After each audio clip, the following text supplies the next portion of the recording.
Tuanze hapa, watu wengi kila ambacho anakifanya Jean Charles Ahoua umeanza kumtabiria MVP akiwa na goli 12 mpaka sasa hivi akiwa ndio top scorer. Jean Charles Ahoua ni mchezaji mwenye muendelezo na anachokifanya hakuna mtu kinachomshangaza kwa sababu anakifanya kitu ambacho ametoka kukifanya huko kwao. Huko kwao msimu uliopita alishiriki goli 21. Alifunga goli 12 kama ambazo kafikisha jana, aliassist mara 9. Kwetu huku sasa anahusika kwenye goli 18. Ka-assist mara 6, kafunga goli 12 na bado michezo inaendelea. Wakati kule ndo alimaliza ligi. Kwa hivyo kudhani anaweza kufanya makubwa zaidi msimu huu hakuna mtu anayehofia kuona hicho. Kwa sababu sasa hivi ndio mchezaji ambaye anahusika kwenye goli nyingi na kafunga goli nyingi ndani ya ligi. Na kwa kuwa Simba ni timu ambayo na yenyewe inatengeneza nafasi nyingi na Ahoua ni miongoni mwa wachezaji ambao wanatumia hizo nafasi na kuzitengeneza vile vile. Kwa wanaodhani Ahoua anaweza kuwa mchezaji bora wa msimu wanafikiria kwa usahihi kutokana na anachokiona kwa Ahoua, sio kwa kumpendelea. Hajakosea. Ahoua wapendelewi. Ila anachokionyesha kinamfanya tumpendelee kwamba anaweza akawa mchezaji bora wa msimu kwa sababu anachokifanya anakifanya. Kinachomnyima Ahoua tu, Ahoua ajipaki siagi. Ajipaki? Siagi. Siagi kwamba yule mchezaji ambaye anaonekana anafanya mambo mengi binafsi, yeye anacheza kwa faida ya timu. Ahoua ajipaki siagi. Na watu wengi kwa Ahoua kipindi anaanza, watu wengi sana walikuwa wanamjaji kwa kile ambacho anachokionyesha. Mpaka sasa yeye anawajibu kwa namba tu. Ahoua sio anawajibu kwa namba, anawajibu kwa mpira wa kisasa unavyochezwa moja kwa moja kwenye matukio. Sisi tunapenda mtu ambaye anacheza kwenye kuyatafuta matukio. Ahoua anacheza kwenye matukio. Atakaa utamuona ana assist, atakaa utamuona anafunga. Yeye ndio anacheza mpira wa kisasa wa matukio. Ukitaka mtu anayetafuta matukio, wapo wachezaji ambao tunawafahamu. Kumwaga mijasho kazi iliyofanyika haionekani, lakini kamwaga mijasho watu wamefurahi. Ahoua sio mchezaji wa kumwaga mijasho watu wafurahishi. Ahoua ni mchezaji wa kumuona kwenye matukio. Kaenda kaweka, kaenda kafanya hivi. Na ndio maana unaweza kuona matukio yake tu. Yaani mtu anafunga mpaka unajiuliza, "Huyu anafungaje?" Lakini ndio anafunga, anaenda kwa sababu ni direct player. Mchezaji ambaye anahusika kwenye matukio moja kwa moja. Mchezaji wa science ya mpira, sio sanaa ya mpira. Mchezaji wa science ya mpira. Ahoua ni mchezaji wa science ya mpira, sio sanaa ya mpira. Kumbe kuna wachezaji sanaa ya mpira. Sanaa ya mpira, kaenda kamchukua mguu kafenti, kaenda elastic speed and elastic feint, kaenda go and start fighting, kaenda katikisa kanini, kamtikisa pale. Ndio hati yangu ya kucheza. Hakuna mpira wa kisasa unataka direct player. Sasa hivi tunataka wachezaji ambao wana close gap, wana place, wanatupa matukio kwenye mechi. Mchezo wa mpira sasa hivi unaamuliwa kwa muda, nafasi na mwelekeo. Kwa mtu ambaye anataka kuchakata mpira na uchezea muda mrefu hana nafasi. Ndicho ambacho Ahoua anacheza kisasa kwa science ya mpira ili kufikia leo. Kibu Denis Prosper takriban siku 400 na something ana score jana. Kibu sijashangaa alichokifanya, lakini muundo wa kucheza wa Simba Kibu sasa hivi amekuwa kama funguo bandia. Amekuwa funguo bandia kwa sababu Fadman Davis kaanza kuifanya Simba ishambulie kama Yanga. Kaanza? Yani Fadru kaiga mashambulizi ya Yanga kaleta Simba. Kakopi. Kwa nini? Wawe wanashambulia na wao kama mbwa mwitu. Collective attack.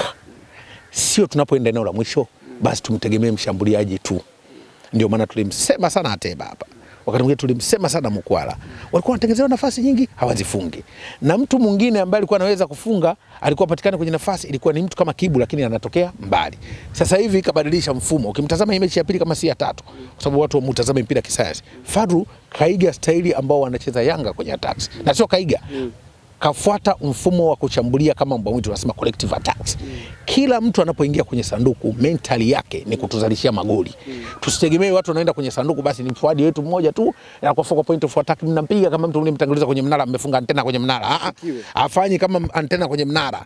Anachokifanya kwamba mnapokwenda eneo la mwisho yoyote anapokuwa kwenye eneo sahihi anafunga. Kwa maana yake eneo la mwisho nyinyi mnachanganya rangi, mnafanya combination runs, mnafanya combination play, mnachanganya mikimbio, mnachanganyana mkiwa mnacheza, mtu wote kwenye nafasi anafunga. Tazama magoli ambayo anafunga Yanga.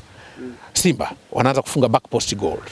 Magoli ambayo Yanga Africans nilikuwa naona back post, magoli ambayo yanafungwa unakuta mtu yuko nyuma anakuja anaiweka. Kuna magoli mengine yanakuja kwenye runs. Mnaanza kudeal kumtrack striker anayekuja nyuma ana move na mpira anakufungeni kama ambavyo walifunga jana Mpazo. Nini maana yake? Simba sasa na wao wanashambulia kama Yanga. Kama wamejifunza kushambulia kwa Yanga kama mbwa mwitu. Na ukitaka kujua hiyo rudi kwenye takwimu. Sasa hivi Simba anakuta Kibu anafunga, Mpazo anafunga, sasa au anafunga, Mkwala anafunga. Maana yake wameboresha staili ya ufungaji kama Young Africans. sio kwa bahati mbaya. Collective play ndio mfumo wa kushambulia. Sasa mnashambulia kama mbwa mwitu. Mbwa mwitu akija hapa mwingine kangata bega, kangata mguu. Simba na ukubwa wake wote anamalizwa na mbwa mwitu. Utakuta nyati na ukubwa wake wote akiona kutana mbwa mwitu 6 tu 7 kazi ipo. Sababu mbwa mwitu hawakuzugi. Kila mmoja anang'ata kwa wakati wake. Kwa hiyo ndicho ambacho katika mpira ambacho nimeona Simba nao wamebadilika. Sasa wanashambulia kama Yanga. Ndio tunaona idadi ya mabao yameanza kurotate. Mechi ya jana kuna goli limefungwa pale, tumeona washambuliaji viungo wote. Kwa nini wakifika kwenye halfway line wanakuja kufanya deep runs, wanakimbilia ndani. Sasa deep runs wakifanya wanakuja nyinyi kwa overload, wanakuwa wao wako wengi. Sasa mkidili na striker wanakuta kiungo kaja ndani. Kwa hiyo ndio kitu ambacho nakiona kwa Simba Sports Club walichokiboresha namna ya kucheza sasa hivi kwenye safu ya ushambuliaji. Kitu ambacho kilikuwa kilio. Kwa hiyo Simba sasa hivi wanashambulia kama Yanga. Kilio kimepata mwarobaini. Tija. Tunachosubiri kuona ni muendelezo wa kucheza wa namna hii ambao kikweli nasema Fadlu Davis ni kweli master, kabadilisha. Fadlu ni master. Kabadilisha kwa sababu kagundua timu yake tulikuwa tunalalamika. Juzi nilikuwa nasema Simba wanashambulia kama beti iliyokwisha chaji. Wanaenda kama beti imekuja. Sasa hivi nao wanashambulia kama mbwa mwitu, kama Yanga. Yoyote anafunga. Wanajipata. Lakini sasa kipimo cha mechi ya Dodoma, unajua Dodoma Jiji sio kipimo cha ubora wa Simba kwa Yanga. Watu wengi wamesema dabi ingekuaje, lakini Dodoma Jiji haiwezi kuwa kipimo cha ubora wa Simba. Ni dhaifu Dodoma. Sio dhaifu tu, haikutuonyesha ushindani mechi ya jana. Kuangalia namna walivyokuwa wanacheza kwenye tactical shape. Ukiangalia namna ambavyo walikuwa na press na cross gaps, namna gani wanakaba na kuzuia nafasi. Timu ambayo ilikuwa ifanye hicho kitu. Angalia magoli wanaofungwa. Wanakaba eneo baada ya kukaba watu wanaotengeneza nafasi. Ni mapungufu makubwa. Lakini angalia timu, hata substitutions zimefanyika, timu haibadilishi mtindo wa kucheza. Bado wacheza vile vile. Yaani kwa sasa mtu anaongeza maji afu anaongeza na chumvi. Si chumvi inayeyuka haraka. Ndio alichokuwa anakifanya Dodoma Jiji. Lakini ukiwaangalia bado Dodoma walishindwa kutupa kitu ambacho kinatupa. Maana yake ni kama kibatali kilichoishiwa mafuta. Upati ule ubora ambao tulikuwa tunatamani kuona kwa Dodoma Jiji. Kitu ambacho kiliwapa nguvu Simba kupata ubora wake. Simba alikuwa na float kwenye ile game. Sasa na mtu aliyekutumbukiza kwenye kisima na kutupia mawe. Utatoka. Na mawe yanayojua huko ndani. Ataamua kupiga utosi, apige bega, afanyeje vile ambavyo anaona. Ndicho ambacho kunafanya. Kwa hiyo hatukupata ule ubunifu wa kucheza kimbinu ambao ulikuwa unacheza na wale Dodoma Jiji na kuisaidia Simba kupata test. Ndio maana ukiniambia nasema Dodoma Jiji haiwezi kuwa kipimo cha Simba kwa Yanga. Kwa sababu Simba kwa Yanga waangalia wanavyoshindana kwenye msimamo. Hawa wana mechi zao wawili hawa.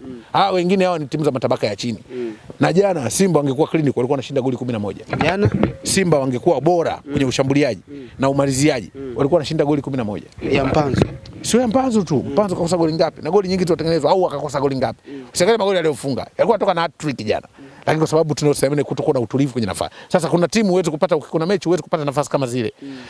Unaweza kutokea katika msimu ukapata mechi moja ambayo unapata nafasi kama ni dhidi ya Dodoma. Kwa hicho ambacho kinachoendelea tukili Young Africans ni bora ambaye amekuwa alishazoea kushinda kuanzia goli 4+. Kwa maana ipi sasa ubora? Maana ubora kuanzia kwenye ufungaji na maeneo yote kwa Young Africans. Maana yake Young Africans unaona kwenye mchezo kadhaa hivi wanashinda kuanzia magoli 3 kawaida 4 kwa timu ambazo wanakutana nazo.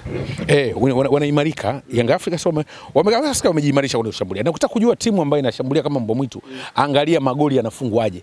Utakuta mlinzi kafunga, mshambuliaji kafunga, kiungo mshambuliaji kafunga. Umeelewa vizuri namna ambavyo timu inacheza. Umeelewa vizuri? Kwa maana hiyo ndio kushambulia kama mbwa mwitu. Na ndicho ambacho nakiona kwa Young Africans, lakini ambacho pia nakianza kukiona kwa Simba. Ndio maana nikasema Simba sasa hivi wanashambulia kama Yanga na wao wanafanya corrective attacks, kwa maana unawaona wanapokuwa wana flow, mtu yoyote anayekuwa kwenye position sahihi anafunga. Simba tuko mwanzo mtu anashambulia kama tunasema kama beti imeisha chaji, yani inaona itakata moto. Yani mshambuliaji ndio huyo kama Mtalimbo. Usipokuwepo au Jiwe Fatuma. Unajua Jiwe Fatuma. Yani leo tulipokuwa nao mwizi avungui mlango. Sasa hivi wanakwenda. Maana kwa mtumia Mpanzu kama Jiwe Fatuma. Yani yule Ateba alikuwa anatumika kama Jiwe Fatuma. Akikwama Ateba timu yote imekwama. Akikwama Mkwala timu yote. Simba sasa hivi hawashambulii kama Jiwe Fatuma. Wamebadilika. Mwanzo Simba walikuwa wanashambulia kama Jiwe Fatuma. Hilo ukigonga mlango ndio muingie ndani. Sasa hivi wamebadilika, wanashambulia kama mbwa mwitu kama wanavyofanya Yanga. Wameacha kushambulia kama Jiwe Fatuma. Kagoma akaitwa kwenye timu ya taifa. Nafasi yake ipo.